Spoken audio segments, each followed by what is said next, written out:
مفتی رفیق احمد صاحب بالاکوٹی دامت برکات ملالیہ کی خدمت میں گزارش کروں گا کہ وہ تشریف لائیں اور آپ حضرات سے مخاطب ہوں۔ نعرہ تکبیر، تاج و تخت ختم نبوت، تاج و تخت ختم نبوت۔ یہ درمیان میں جو ساتھی کھڑے ہیں، پیچھے والے ساتھی شکایت کر رہے ہیں کہ ان کو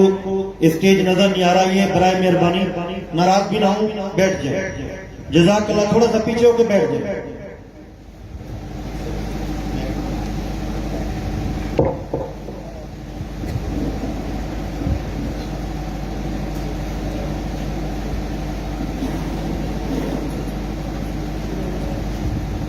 درود شریف پڑھ لیں سیدنا محمد النبی وصحبہ وبارک وسلم تسلیما کثیرا۔ الحمد للہ وحدہ والصلاة والسلام علی من لا نبی بعدہ،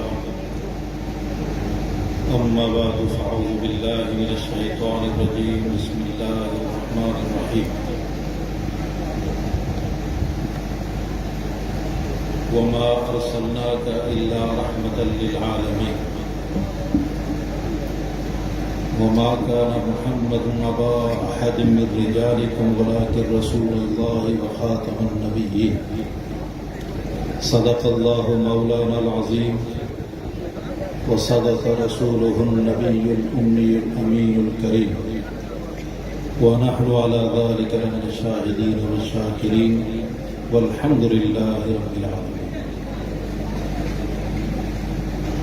میرے انتہائی قابل احترام حضرات علماء کرام اور معزز سامعین،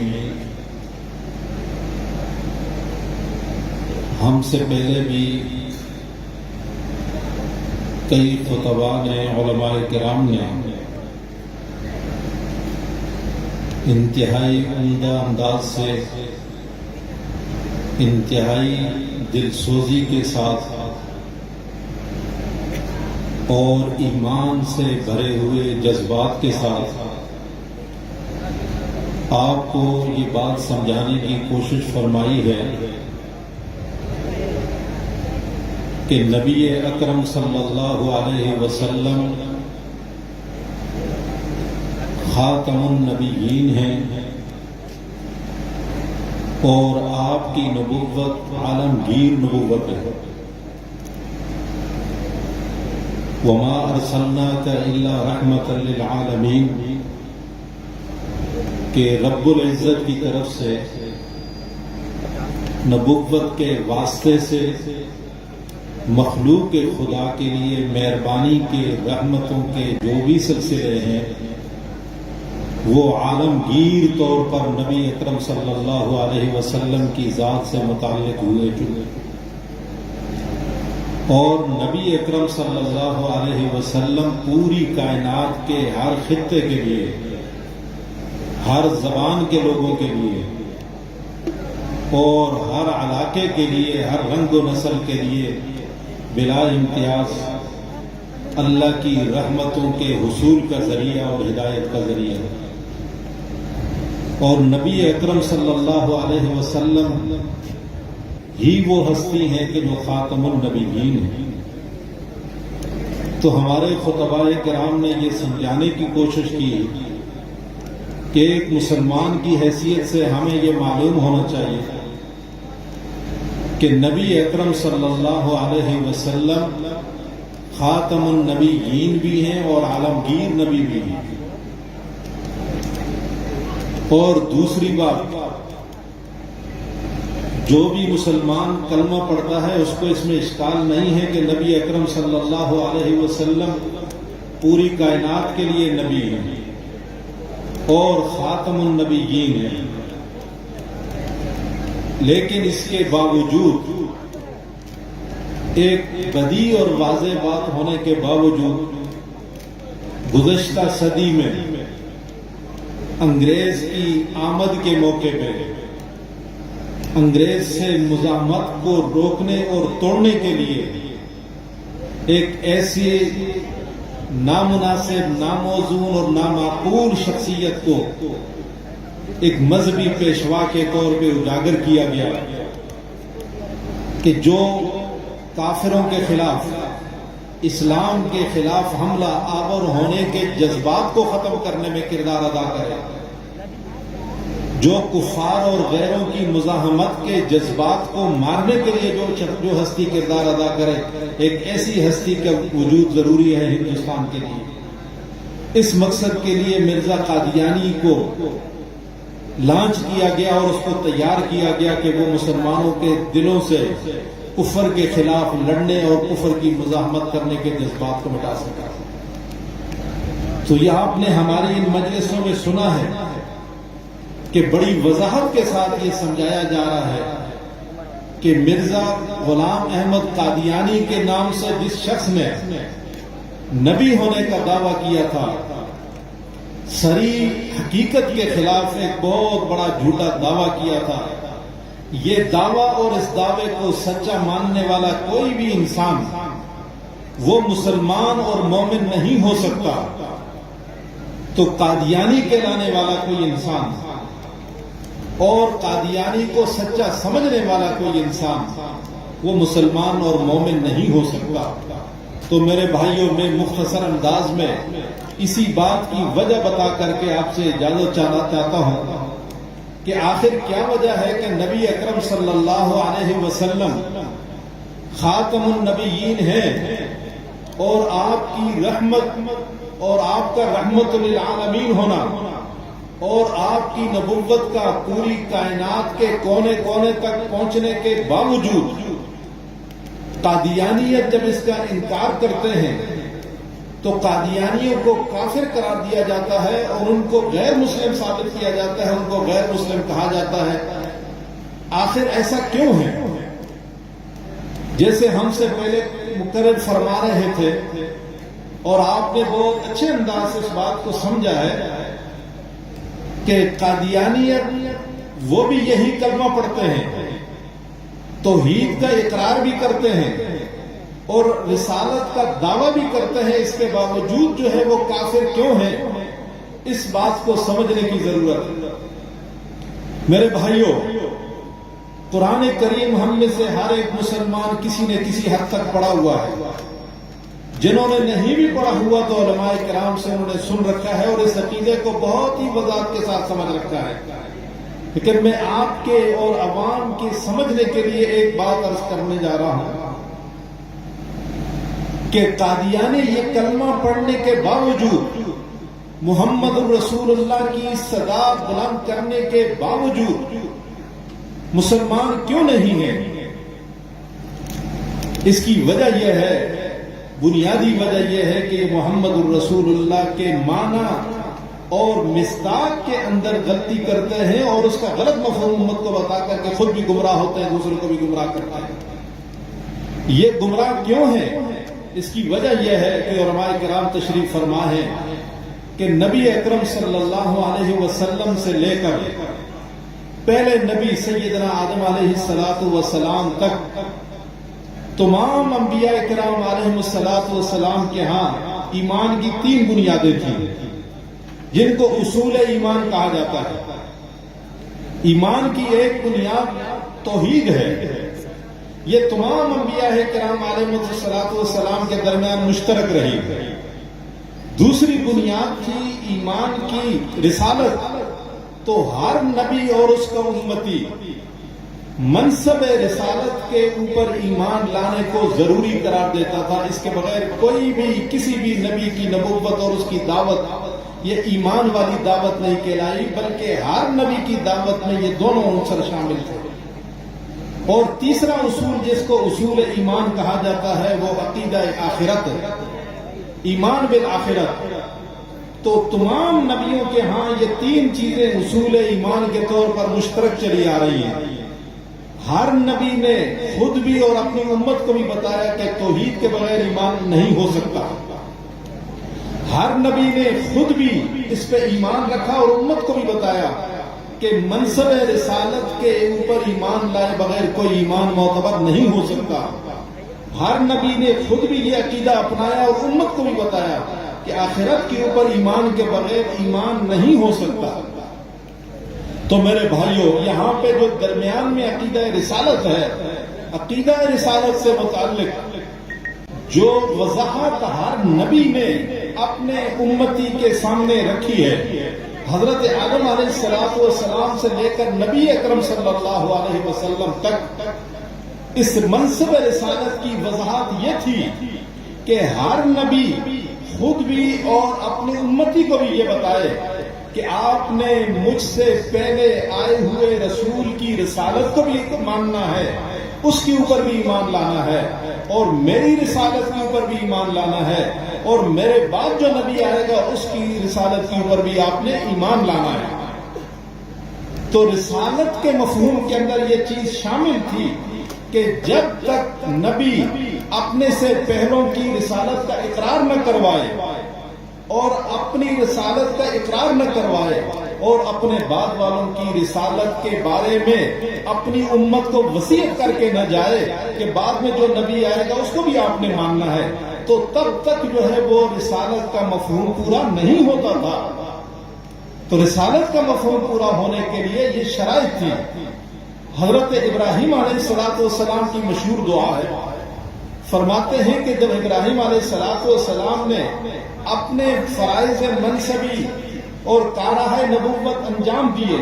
تو ابراہیم علیہ السلام نے ساتھ میں یہ دعا بھی کی اور اولاد کو سکھا بھی دی، اور یہ اعلان فرما دیا ربنا وبعث فیہم رسولا من انفسہم، کہ میرے رب اس امت کے اندر، میری نسل کے اندر آئندہ بھی نبی بھیجنا۔ تو جو گویا کہ بعد میں نبوت کی آمد کی، رسالت کی آمد کی اطلاع حضرت ابراہیم علیہ السلام نے دی، تو حضرت ابراہیم علیہ السلام کی اولاد میں، حضرت اسماعیل علیہ السلام کی اولاد میں نبی اکرم صلی اللہ علیہ وسلم تشریف لائے، اور حضرت اسحاق علیہ السلام کی اولاد میں لاکھوں انبیاء کرام علیہ السلام تشریف لائے۔ اسی طرح حضرت اسحاق علیہ السلام کی اولاد میں جو سب سے آخری نبی علیہ سیدنا عیسیٰ علیہ السلام ہے،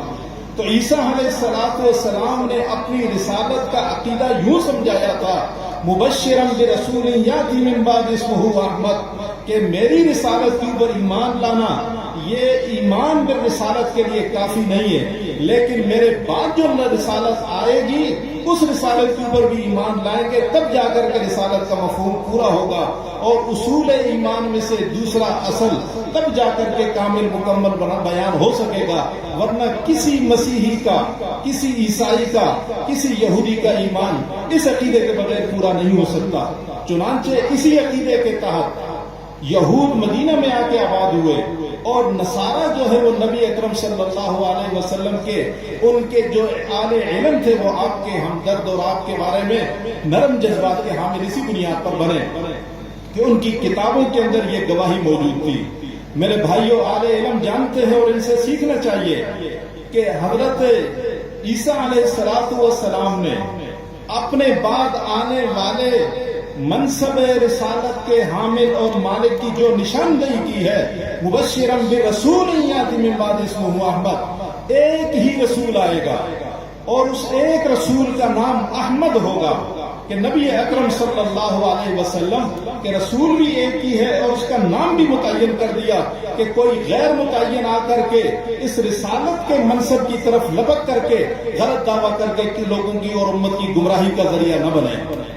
تو میرے بھائیوں، یہ انبیاء کرام علیہ السلام کا طریقہ تھا۔ نبی اکرم صلی اللہ علیہ وسلم نے بھی انہی تینوں اصولوں کو بنیادی طور پر اصول ایمان قرار دیا، اور تمام انبیاء سابقین کی رسالت کا آپ نے ان کی رسالت کے اوپر ایمان کو ایمان کی بنیاد قرار دیا۔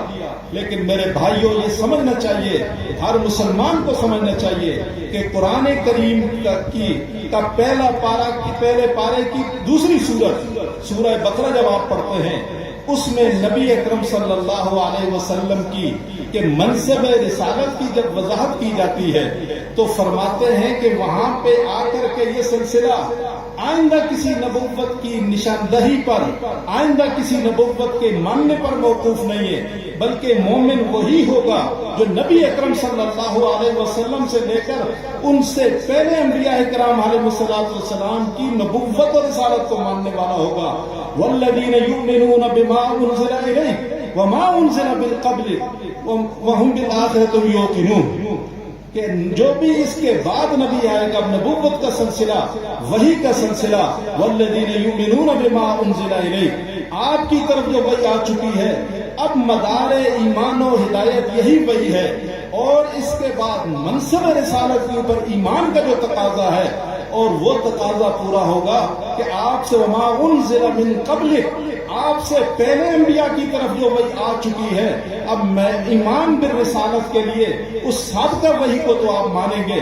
لیکن اگر یہاں پہ پہنچ کر کے کوئی انسان کہ وما انزل من بعدک کے بارے میں اگر کوئی عقیدہ رکھتا ہے، تو وہ تمام انبیاء سابقین کے طریقہ ہے رسالت، نبی اکرم صلی اللہ علیہ وسلم کی رسالت اور آپ کے بتائے ہوئے معیار ہدایت سے چونکہ منحرف ہو جاتا ہے۔ اس لیے میرے بھائیوں کہ قادیانی جو ہے وہ یہاں پہ پہنچ کر کے وما انزل من قبلک کے اوپر اکتفا نہیں کرتے، وما انزل من بعدک کی طرف بھی جاتے ہیں اور جھوٹا دعویٰ کرتے ہیں، اور جھوٹا دعویٰ کرنے کی وجہ سے قادیانی مسلمان نہیں ہے اور ان کا دین ایمان کے ساتھ کوئی تعلق نہیں ہے۔ ہدایت، ایمان اور حق اور فلاح یہ منحصر ہے اسی دین اسلام کو ماننے میں، نبی اکرم صلی اللہ علیہ وسلم کی ختم نبوت کا ماننے میں۔ اس لیے کہ جن لوگوں کا یہ ایمان ہوگا کہ نبی علیہ الصلوۃ والسلام آخری نبی ہیں اور نبوت کا سلسلہ اس سے پہلے تو گنا جا سکتا ہے، اس کے بعد نبوت کی کوئی شکل نہیں، نہ ذلی کہلا سکتا ہے، نہ بروزی کہلا سکتا ہے، نہ مجدد کہلا سکتا ہے، مجدد رسالت کہلا سکتا ہے، اس کے بعد کوئی اور ایسا منصب نہیں ہے۔ وَهُمْ بِالْآخِرَةِ هُمْ يُوقِنُونَ، اس کے بعد اگر ایمان کے لیے آپ کے پاس بچی ہے کوئی صورت تو وہ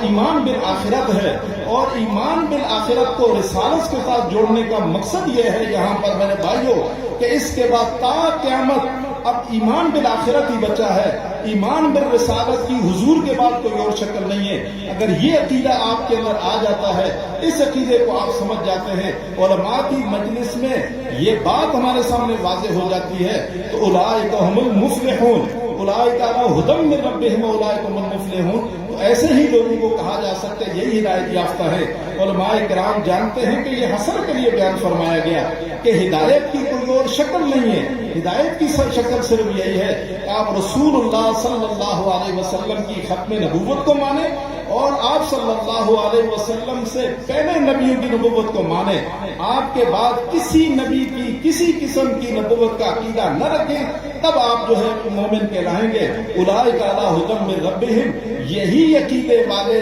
صرف اور صرف یہی ہدایت یافتہ ہیں، اور جب یہی ہدایت یافتہ ہیں تو آخرت کی کامیابی بھی صرف اسی طبقے کے لیے ہے۔ اس لیے میرے بھائیوں آپ کو جو جمع کیا جاتا ہے، علماء کرام آپ کو زحمت دیتے ہیں، یہ آپ کے ایمان کے تحفظ کے لیے کہ ایمان کے ڈاکوؤں سے آپ کے ایمان کو بچانا مقصود ہوتا ہے، اور اس کے ساتھ ساتھ رائے ہدایت کے اوپر آپ کو چلایا جاتا ہے، رائے ہدایت پہ چلا کر کے آپ کو آخرت کی کامیابی اور فلاح سے نوازنے کے لیے محنتیں کی جاتی ہیں۔ اس لیے میرے بھائیوں میری آخری گزارش یہ ہے کہ ختم نبوت کے عنوان سے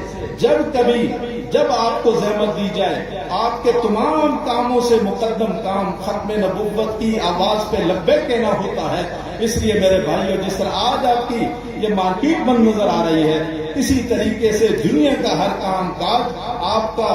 ختم نبوت اور رسول اللہ صلی اللہ علیہ وسلم کی ناموس کی خاطر جب بھی کوئی آواز لگے تو آپ کا ایمان کا جذبہ تازہ ہونا چاہیے، اس لیے کہ یہ رائے ہدایت بھی ہے اور ہماری آخرت کی کامیابی بھی ہے۔ اللہ تعالیٰ مجھے بھی، آپ کو بھی اور تمام مسلمانوں کو صدق دل کے ساتھ نبی اکرم صلی اللہ علیہ وسلم کی ختم نبوت کے اوپر اپنی جانیں قربان کرنے کی توفیق نصیب فرمائے اور ہمیں رائے حق کے محافظ بنائے، اور امت کے ایمان کے تحفظ اور ان کی رہنمائی کے لیے ہم سب کو وسیلہ اور ذریعہ بنائے۔ وآخر دعوانا الحمدللہ۔